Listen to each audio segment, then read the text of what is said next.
क्या ढूंढ रही है आस्था? आप भी यही सोच रहे होंगे ना कि मैं क्या ढूंढ रही हूँ। मैं ढूंढ रही हूँ मोती। लेकिन ये मोती इस पेड़ पर नहीं उगते हैं। मोती उगते हैं वृंदावन के नंदगांव के एक पेड़ पर और उस जगह को बोलते हैं मोती कुंड। अब क्या है इसके पीछे का इतिहास, चलिए बताती हूँ।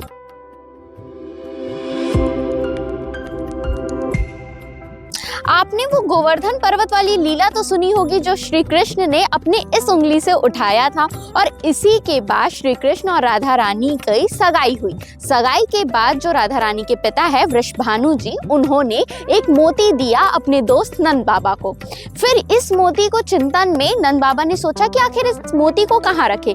तब श्री कृष्ण ने इस मोती को बो दिया और उसके बाद इस पेड़ पर अब उगते हैं असली के मोती। बिल्कुल सही सुन रहे हैं आप। और इसी मोती को लेने के लिए लोग दूर दूर से उस मंदिर तक यानी मोती कुंड तक जाते हैं और इस मोती को लेते हैं। तो क्या आपको इस मोती कुंड के बारे में और इस मोती वाले पेड़ के बारे में पता था? कमेंट करके जरूर बताइएगा। वीडियो अच्छी लगी हो तो लाइक करें और हमारे चैनल सीजी भास्कर को फॉलो एंड सब्सक्राइब जरूर करें।